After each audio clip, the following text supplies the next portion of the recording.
¿Alguna opinión sobre la llegada del portaaviones Gerald Ford al Caribe? No, no tengo ninguna opinión porque no sé qué esté pasando en la cabeza de Donald Trump.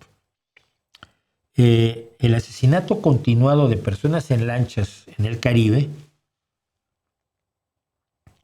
es ya un motivo de preocupación internacional. El día de ayer, el Reino Unido informó que dejaba de compartir inteligencia sobre los movimientos de embarcaciones en el Caribe con Estados Unidos porque le preocupaba enormemente que su inteligencia se estaba usando para cometer asesinatos extrajudiciales. Asesinatos extrajudiciales, ¿qué es lo que está haciendo Donald Trump? Porque no está, decían los británicos, ¿para qué les daban esa inteligencia?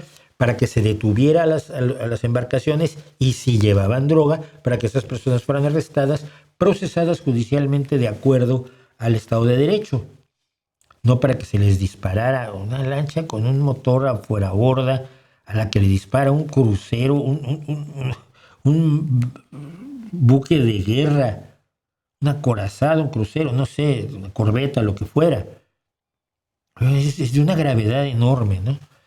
Si Donald Trump piensa cambiar el gobierno en Venezuela, va a ser terrible.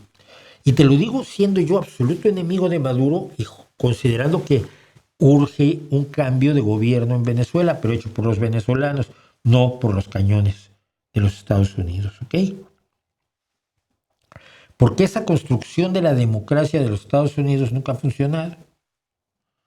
Y nunca ha funcionado porque generalmente se alían a lo peor que se pueden aliar, que son los que más ganas tienen de aliarse con los Estados Unidos. Entonces, me parece grave, pero no sé qué esté pasando en la cabeza de Donald Trump, porque yo veo una espiral de comportamiento gravísima y ahora más con el caso de los correos de Epstein.